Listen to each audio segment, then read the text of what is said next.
Salut tout le monde, j'espère que vous allez bien aujourd'hui. On se retrouve pour une vidéo. Il y a Blue qui est là en fait et je crois que je vais galérer aujourd'hui parce qu'elle s'est installée quoi. Elle est en train de faire un bruit mais de malade, mais de toute façon vous l'entendez. Bref, donc on se retrouve pour une vidéo comme vous avez pu le voir sur le titre.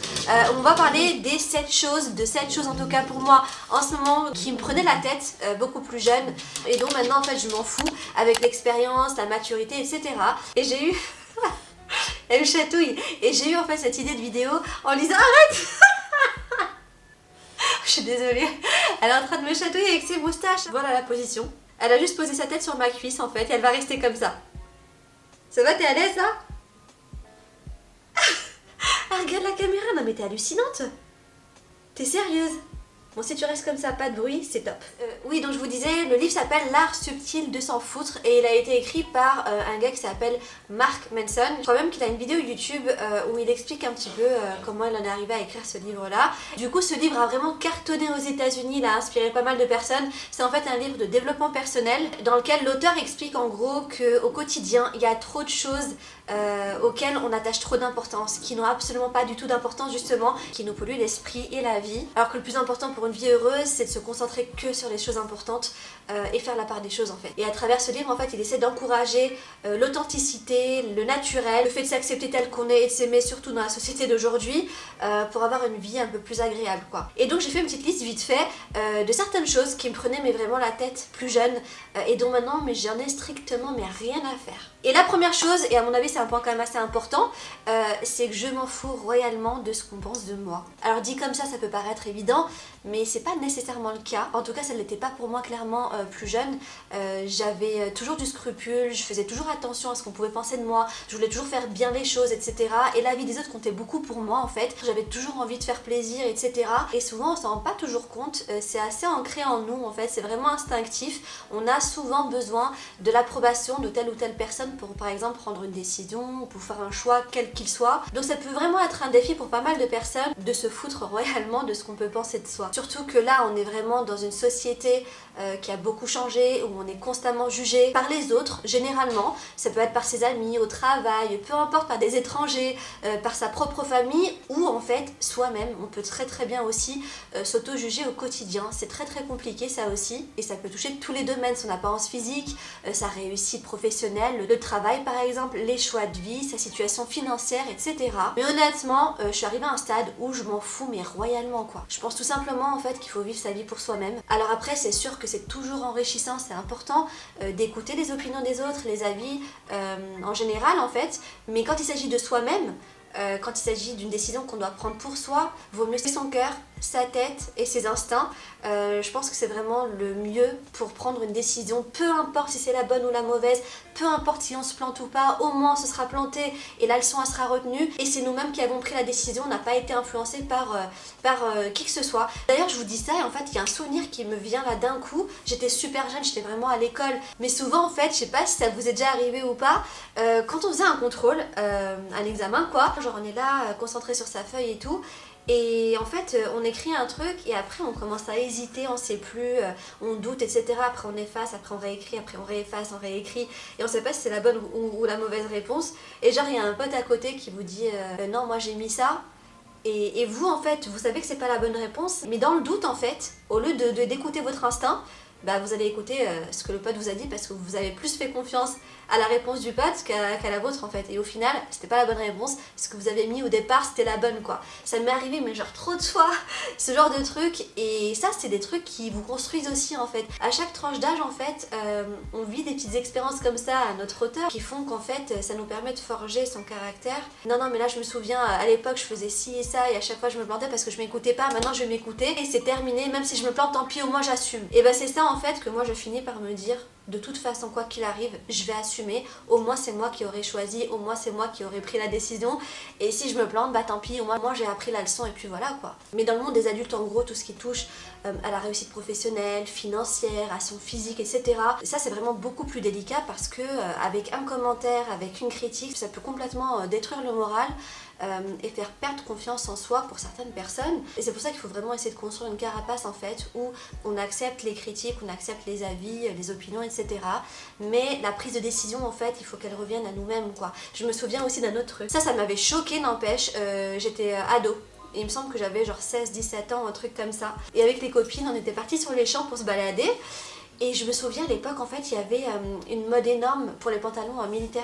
Vous savez, les treillis là. Et je me souviens, j'avais acheté un treillis, mais genre super cher. J'avais acheté chez Diesel à l'époque, ça coûtait mais grave une blinde. Je m'étais ruinée limite pour le pantalon. Et je l'avais marié avec un top rouge. Et j'étais trop contente, je me sentais trop à l'aise. Je me prenais pour Britney Spears à l'époque et tout ça. Et genre, on se baladait sur les champs. Et là, il y a un groupe de gars qui nous arrêtent et qui me regardent et qui me disent en fait mademoiselle, ça va pas du tout ensemble le rouge et le vert, hein, c'est vraiment pas joli. Et genre je regarde les gars et je me dis ok bah merci pour l'info. Et après en fait on continue le chemin avec les copines, elles me disent ouais non mais t'inquiète, fais pas attention et tout. Et franchement ça m'avait mais genre super vexée parce que je m'étais pris la tête et tout avec le pantalon, j'étais trop fière, le truc il coûtait super cher et le truc je l'ai plus jamais retouché en fait. Et j'ai jamais plus marié le rouge et le vert, je me sentais super à l'aise dans ma tenue et tout et le gars il m'a ruiné ma journée en fait.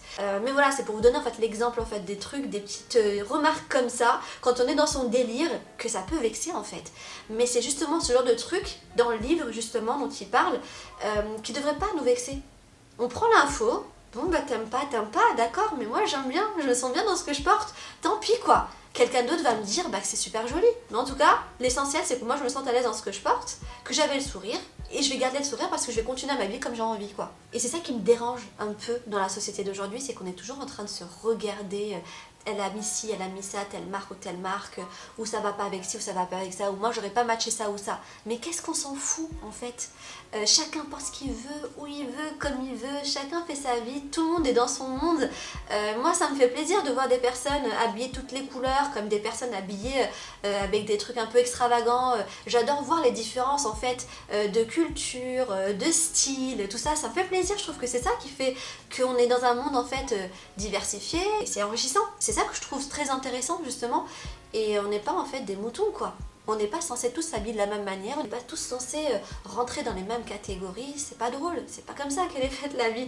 On a tous des caractères différents, on vient tous d'endroits différents, on a une éducation différente, une vie différente, des expériences de la vie différentes, et donc on s'exprime, en l'occurrence là, par rapport aux fringues, différemment. On n'a pas tous de la même manière les mêmes besoins, les mêmes aspirations.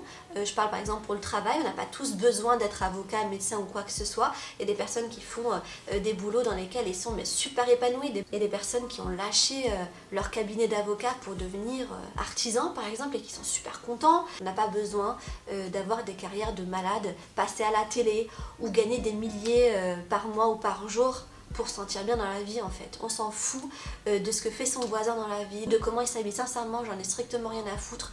La personne, c'est elle qui m'intéresse et c'est pas tout ce qui l'entoure quoi. Justement, en parlant de tout ce qui est fringues, on arrive au point numéro 2, je m'en fous royalement. Mais genre totalement des tendances. Ça c'est un truc qui ne m'intéresse plus du tout.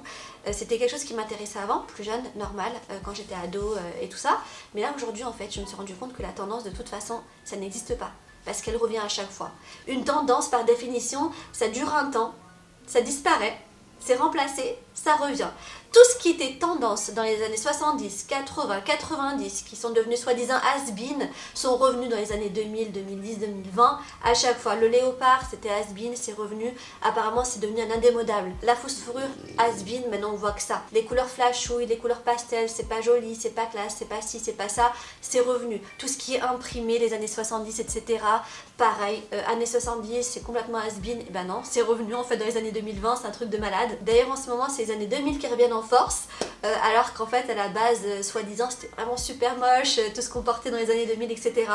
Donc voilà quoi, moi je fais vraiment pas du tout attention à ça. Moi ce qui m'intéresse c'est vraiment le confort avant tout. Si je me sens bien dans mes fringues, si je me sens jolie, si je me sens à l'aise, confortable quand je sors dans la rue, et ben c'est ça en fait qui m'intéresse. Je m'en fous royalement en fait d'aller porter du violet, du rose ou du orange ou un bob en mouton ou je ne sais quoi parce que c'est à la mode. Toutes ces tendances là vous savez qui apparaissent et disparaissent sur les réseaux sociaux, les must-have du moment à absolument avoir dans sa garde-robe, et dans 2 semaines en fait attention, fashion faux pas si vous mettez encore ça c'est un truc qui me fait rire. Donc on va aller mettre 500 € dans une ceinture ou dans un sac à main pour le porter 2 semaines parce qu'on est à la mode, et dans 2 semaines attention si tu portes ça t'es has-been quoi. Non mais ça va pas ou quoi? Parce que de toute façon, ce genre de truc là, on va cracher dessus dans 2 semaines. Et de toute façon, quoi qu'il arrive, on n'a pas tous le même budget, on peut pas tous se permettre d'être à la semaine près à la mode, c'est juste pas possible. Donc le mieux c'est en gros d'avoir plein de basiques en fait dans sa garde-robe et de pouvoir mixer et matcher avec des petits articles par-ci par-là. Mais voilà, pour moi c'est ça en fait le plus important, c'est de se sentir vraiment à l'aise dans ce qu'on porte. Et quand on est à l'aise, on est stylé quoi qu'il arrive. Je pense que le mieux c'est de suivre son propre style, ses propres goûts. Peu importe si ça plaît ou ça plaît pas, encore une fois, ça rejoint un peu le premier point. Et surtout, de se sentir bien dans les vêtements qu'on porte, peu importe ce que les autres y pensent. Et d'ailleurs, il y a des tendances que je pourrais même pas porter, genre des trucs genre ultra inconfortables ou trop bizarres, tout simplement, qui peuvent être super fun en fait pour une fashion week, pour un événement, pour des photos, pour un film et tout ça, mais pour la vie de tous les jours, que je me verrais pas porter en fait. Et genre le sac là qui était sorti en mode packet chips, je crois que c'est Balenciaga qui a fait ça, ou une grande maison. Donc c'est marrant, c'est drôle, c'est sympa pour un moment, mais je me verrais pas porter ça comme mon sac de tous les jours quoi par exemple. Et moi ce que j'aime bien c'est si je devais dépenser beaucoup d'argent dans quelque chose, que je puisse au moins utiliser ce produit là pendant quand même un certain moment et le rentabiliser quoi. Et là à mon avis c'est pas le cas pour ce genre de sac là, mais voilà, ça peut plaire à pas mal de personnes, mais pour vous dire en gros que les tendances c'est pas toujours au goût de tout le monde en fait. Donc c'est pour ça que le plus simple c'est de s'écouter et de porter ce qu'on a envie. Justement en parlant de grandes maisons de luxe, le troisième point dont je me fous mais royalement, c'est de posséder des biens chers, coûteux, des produits de luxe, etc. Alors, j'aime le luxe parce que c'est beau, parce que c'est classe, parce que ça fait rêver, tout ça. C'est vrai que c'est joli, c'est qualitatif, ça dure dans le temps, etc. Mais de là à ne vouloir que des produits de luxe, c'est pas trop mon truc en fait. Alors je suis capable de pouvoir dépenser, de mettre de côté, etc. Pour acheter un beau sac à main qui me fait rêver, une belle montre, des beaux bijoux, etc. Mais c'est pas le truc qui m'obsède, c'est pas vraiment un objectif en soi pour moi. J'aime bien en fait posséder des produits comme ça qualitatifs qui durent dans le temps. Mais c'est pas le truc bizarrement sur lequel je vais au quotidien. Je pense franchement que le matériel ne définit absolument pas la valeur d'une personne. Même si c'est vrai que d'avoir des produits de luxe dans sa garde-robe, ça peut vraiment faire plaisir et vraiment donner une impression de satisfaction. Pour moi franchement ça contribue absolument pas au fait d'avoir une vie heureuse, une vie significative, une vie vraiment épanouie quoi. C'est des produits, ça reste vraiment du matériel et personnellement j'essaie vraiment de me détacher sentimentalement parlant, je veux dire de tout ce qui est matériel. D'ailleurs je dis ça et par expérience j'ai travaillé justement dans une maison de luxe, Hermès, quand j'étais plus jeune et j'étais vraiment fascinée par cette maison parce que c'est vraiment le luxe à la française, c'est vraiment le luxe par excellence parce que c'est made in France quoi, c'est vraiment du 100% made in France et c'est un savoir-faire manuel extraordinaire et c'est l'une des rares maisons de luxe qui a vraiment gardé tout son pédigré et voilà, ça m'a fait rêver plus jeune, ça me fait toujours rêver aujourd'hui mais différemment, avec beaucoup plus de distance. Même si le luxe évidemment ça reste super sympa et quand on a le budget, autant se faire plaisir clairement. Alors le quatrième point, ça c'est super important, c'est vraiment un gros travail que j'ai fait sur moi parce que c'est absolument pas naturel. J'ai dû vraiment travailler sur moi au fil des années, c'est l'expérience et la maturité qui ont fait leur boulot. C'est le fait d'avoir toujours raison. Là franchement, je suis arrivée à un stade où je me fous mais royalement d'avoir raison ou pas. Je cherche plus à lutter pour exprimer en fait mon idée et pour montrer que j'ai raison ou quoi que ce soit. Je laisse faire maintenant en fait. Si on m'a compris c'est bien, si on m'a pas compris bah tant pis. J'exprime mon point de vue mais je cherche plus à avoir raison du tout parce que c'est une bataille infinie, parce que ça emmène à des conflits, parce qu'on fait durer dans le temps les soucis et ça c'est dommage alors qu'il faut vraiment désamorcer la bombe dès le départ. Qu'on ait raison ou qu'on ait tort, peu importe. De toute façon, on a tous des points de vue différents. Donc c'est tout à fait normal en fait qu'on soit pas tous d'accord sur tous les sujets. Après c'est sûr que dans une discussion ou dans une situation où on sait très bien que la personne en face a tort, bah, si elle veut pas le comprendre, tant pis, il faut pas lutter quoi. Il faut essayer de couper court au conflit le mieux possible pour notre bien personnel déjà et pour le bien de tout le monde parce que ça sert à rien au final. C'est une bataille qui est déjà perdue d'avance et en gros à mon avis, gagner la bataille serait juste de désamorcer la bombe et de passer à autre chose et d'accepter en fait qu'on puisse pas toujours imposer son point de vue ou tout simplement qu'on puisse pas toujours avoir raison.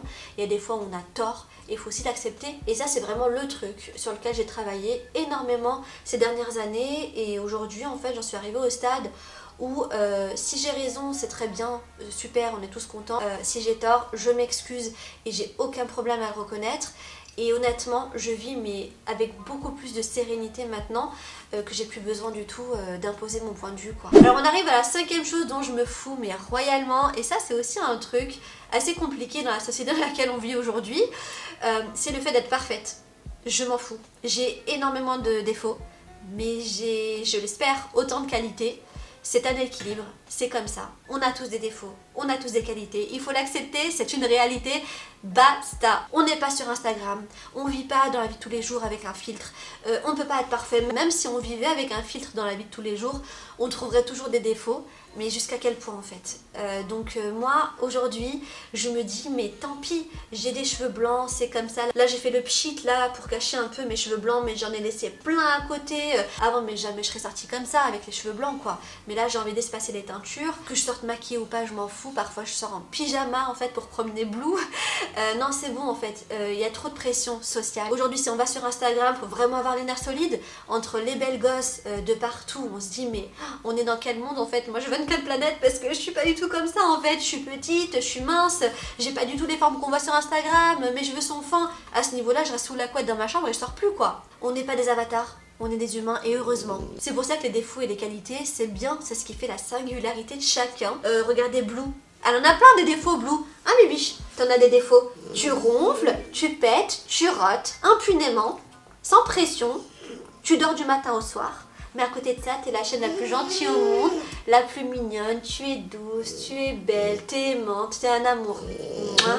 Elle est trop mignonne, elle est en train de dormir debout la pauvre. Alors oui, on va dire que telle ou telle personne sur Insta, telle chanteuse, tel mannequin, tel ou tel acteur est parfait. À nos yeux, ces personnes-là sont peut-être parfaites, parce que c'est nos critères de beauté à nous. Mais peut-être que ces personnes-là qui se regardent dans un miroir voient mille et un défauts en fait. Donc c'est pour ça que c'est tellement éphémère, c'est tellement subjectif qu'en fin de compte ça ne mérite pas qu'on y attache autant d'importance. Parce qu'à force on finit par se perdre quoi, on finit par ne plus du tout s'aimer, ne plus s'accepter, que le moindre truc, même les belles choses on les voit comme des choses pas du tout jolies ou pas du tout agréables. On commence à se comparer aux autres parce qu'avec tout ce qu'on voit dans les réseaux sociaux c'est facile de se comparer, de comparer son physique, de comparer son train de vie, de comparer sa vie familiale, son job et au final tout ce qu'on a réussi à construire, toute la personne qu'on est devenue, on la voit plus, on l'apprécie plus parce qu'on finit par croire que tout ce qui est sur les réseaux, tout ce qui est à la télévision, c'est la réalité et cette réalité-là, c'est ce qu'on a envie de vivre. Donc c'est dommage parce qu'on oublie du coup que le verre est à moitié plein, on le voit à moitié vide et c'est un cercle vicieux. Donc les réseaux sociaux c'est bien, mais c'est aussi important de garder en tête que ce qu'on voit la majorité du temps, c'est des mises en scène, c'est des photos, c'est des instants T, c'est pas la vie de tous les jours. On a l'impression après que tout le monde a réussi, que nous on a tout raté, alors que c'est pas vrai. Que les gens ont une vie parfaite alors que la nôtre elle est vraiment chaotique, c'est pas vrai. Et on commence à avoir des envies, des rêves, des objectifs quasi inatteignables et qui nous rendront, ça se trouve, même si on les atteignait, même pas heureux quoi. Donc je crois vraiment qu'il est important d'essayer de faire ce travail sur soi, cette espèce de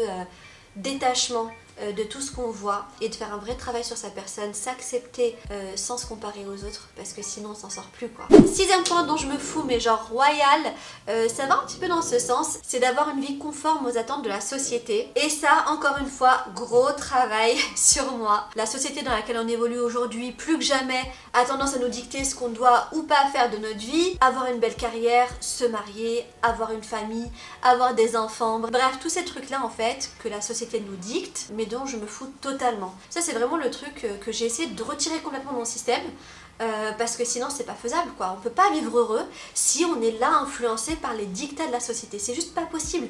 On a encore une fois une expérience de vie différente en fait. On vient pas tous du même endroit, on n'a pas tous le même environnement familial, on n'a pas tous les mêmes attentes, les mêmes envies, les mêmes opportunités, les mêmes chances dans la vie. C'est juste pas possible de répondre à toutes les cases au moment où la société nous le demande, c'est juste pas possible.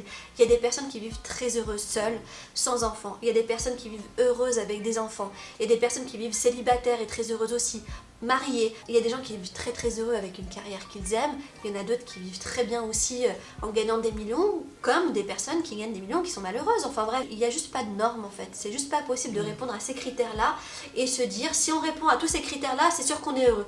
Si c'était le cas, ça se saurait. Ce que je pense, c'est qu'il faut tout simplement vivre en fonction de ce qui nous rend heureux et non pas en fonction de ce que la société demande. Je pense qu'il faut vraiment essayer de trouver son propre chemin, même si ça veut dire ne pas répondre aux standards finalement de la société quoi. C'est pas parce qu'on n'est pas propriétaire, qu'on n'a pas tant d'argent dans son compte, qu'on n'a pas tel métier ou genre de carrière, qu'on n'est pas marié ou en couple, qu'on est malheureux ou qu'on sera malheureux. Ça ne veut pas non plus dire que ça ne nous arrivera jamais. Si aujourd'hui, au stade où on est, on a un certain âge et que normalement à cet âge-là, on est censé avoir fait une famille, avoir des enfants, avoir acheté son appartement ou sa maison, avoir une carrière de je ne sais combien d'années, si c'est pas notre cas, si on n'est pas dans ce stade, eh ben c'est pas grave. Ça ne veut pas dire qu'on sera malheureux ou qu'on est malheureux. Ça ne veut pas dire que ça ne nous arrivera jamais non plus. Ça ne veut pas dire qu'il faut tous ces critères-là et cocher toutes les cases pour être heureux. Si on en coche une ou deux dans son parcours, et ben ça peut suffire en fait. Je dis pas qu'il faut complètement ignorer les attentes de la société, évidemment que non. Je dis juste qu'il faut vivre en fonction de ce qui nous rend heureux et ce qui nous rend épanouis. Encore une fois, chacun est différent, chacun a des aspirations différentes, des intérêts différents, une expérience de la vie différente, une expérience familiale différente, et on est surtout aussi tous différents psychologiquement. On a des traits de caractère différents, des préférences, des passions différentes, des envies différentes. Donc c'est absolument pas possible qu'on soit tous au même stade, au même moment, quoi. On va pas non plus s'excuser d'être nous-mêmes et d'avoir la vie qu'on a, quoi. Je pense plutôt qu'il faut célébrer cette individualité, cette différence. C'est ça qui fait qu'on est unique et c'est ça qui va faire en sorte que on puisse atteindre une vie enrichissante, épanouissante et surtout authentique. Il y a plein de choses en fait qu'il faut prendre en compte, il y a plein de critères qu'il faut prendre en compte et qui font qu'on est sur des chemins différents, peu importe le chemin qu'on a emprunté, tant que l'arrivée pour chacun d'entre nous, je l'espère, c'est le bonheur, quoi. Et enfin, le 7e et dernier point qui rejoint un petit peu tout ça finalement, c'est que je me fous royalement d'être aimée par tout le monde. Ça, c'est vraiment un truc important aussi. Ça rejoint un peu chaque point au final. D'ailleurs, j'en ai cité 7 aujourd'hui, mais il y en a vraiment beaucoup d'autres. Dites-moi si ça vous intéresse que je vous en donne d'autres aussi, des points sur lesquels j'ai travaillé et dont je me fous royalement. Mais en tout cas, le fait d'être aimée par tout le monde, ça c'est un truc qui est vraiment pas facile en soi. C'est vraiment facile à dire, mais pas à faire, surtout quand on a une chaîne YouTube. Mais en tout cas, c'est un point. Quand on arrive à s'en détacher, franchement, on se sent bien, quoi. Ça fait du bien en fait de sentir un petit peu libéré de ça et d'accepter finalement que peu importe qui, quoi, comment, on ne peut juste pas être aimé par tout le monde. C'est comme ça. C'est un fait, c'est une réalité, il faut l'accepter. Mais ce qui est sûr, c'est que c'est dur parce que c'est naturel en soi. C'est pour tout le monde comme ça. Naturellement, on a tous envie d'être accepté et aimé par tout le monde. C'est normal, c'est logique, on est né comme ça, on est des humains. Mais la réalité, c'est qu'on peut et on pourra jamais plaire à tout le monde. Et d'ailleurs, justement, c'est un petit peu comme le fait de chercher à être parfait. Il faut surtout pas que ce soit un objectif parce que c'est juste pas possible. J'ai fini par comprendre qu'en fait, il faut vraiment se concentrer sur les personnes bienveillantes, les personnes avec qui on s'entend, les personnes qui nous apprécient telles qu'on est, les personnes qui ont vraiment une importance pour nous et avec lesquelles on a des relations positives. Parce qu'au final, si on cherche à plaire à tout le monde, automatiquement on fera des choses qui ne sont pas naturelles, qui ne nous ressemblent pas ou avec lesquelles on n'est pas à l'aise. Parce qu'on essaye justement de rentrer dans un moule ou dans un modèle qui certaines fois est un petit peu éloigné de ce qu'on est réellement. Et au final, on se perd en fait. On perd cette espèce d'indépendance, cette confiance en soi, parce qu'on devient justement dépendant du regard des autres, de l'acceptation et de l'approbation des autres. Surtout qu'en plus, la plupart du temps, l'opinion des autres n'est pas si importante que ça. Comme je l'ai dit avant, en fait, il faut toujours prendre en compte les opinions des autres, mais il ne faut pas se baser sur ça pour construire sa vie, parce que généralement, les opinions sont toujours basées sur des choses subjectives, et on n'est pas tous en fait connectés de la même manière, donc ça ira jamais dans le sens qu'on voudrait au fond de nous, et si après on va prendre un chemin qui n'est pas le nôtre, on est automatiquement malheureux quoi qu'il arrive, quoi. Et malheureusement, parfois, il se peut aussi que certaines opinions soient basées sur des choses superficielles et même peut-être influencées par des facteurs extérieurs comme la jalousie, l'envie, la compétition aussi, comme on peut le voir là avec les réseaux sociaux. D'ailleurs là, ça fait la une des journaux avec les histoires de Selena Gomez, Hailey Bieber, les Jenner, etc. Où ça va vraiment dans tous les sens parce que, soi-disant, il y a un groupe de mean girls, donc de méchantes, qui sont en train de bullier, en gros, de rabaisser, de critiquer, de se moquer de Selena Gomez, de sa prise de poids, de ses sourcils, enfin plein de trucs comme ça. En gros, en fait, il y a des clans comme ça, on le voit dans les réseaux sociaux et malheureusement on le voit aussi avec les célébrités, mais ça c'est vraiment le reflet de la société dans laquelle on évolue, les Instagram et tout ça, où les gens se permettent du coup de critiquer ouvertement en fait en public les physiques, les prises de poids de certains, les ratés des autres, et malheureusement parfois ça va jusqu'à même se moquer de certaines personnes qui sont en plus malades. Ce sont quand même des centaines de millions de personnes qui les suivent, ces jeunes filles-là, donc ça va vraiment super loin en fait. Bref, tout ça pour dire qu'en gros, il faut pas laisser les opinions des autres nous décourager ou nous faire changer d'avis quand on a des objectifs ou des rêves. Bien au contraire, il faut croire en soi, il faut garder la confiance en soi, même si les critiques nous blessent, même si les commentaires ou quoi que ce soit nous font mal, il faut juste en fait essuyer tout ça, passer à autre chose et grandir de ces expériences-là, et comme on dit, ce qui tue pas rend plus fort. Et même si on peut pas plaire à tout le monde, parce que clairement, personne ne peut plaire à tout le monde. Le plus important, c'est de se plaire à soi. Voilà pour cette vidéo des 7 choses dont je me fous royalement. Mi-storytelling, mi-développement personnel. J'espère que ça vous aura plu. C'est un petit peu différent d'habitude, mais moi ça m'a fait plaisir de partager ça avec vous. Bah, dites-moi en commentaire si ça vous a parlé un petit peu ou pas. Dites-moi si vous avez aussi des choses dont vous avez appris à vous foutre royalement avec le temps et l'expérience de la vie et qui avant pouvaient un petit peu vous blesser ou faire un peu de mal et dont maintenant en fait vous vous fichez totalement, parce que quand on a réussi à se libérer de toutes ces choses qui au final n'ont pas d'importance, on se sent quand même beaucoup plus léger et beaucoup plus libre. Donc en gros, il faut se concentrer sur les choses importantes de la vie et à mon avis ça contribuera à ce qu'on se sente déjà beaucoup mieux. Voilà, sur ce, je vous fais plein de gros bisous, je vous dis à très vite pour une prochaine vidéo et surtout en attendant, prenez soin de vous. Mouah, salut!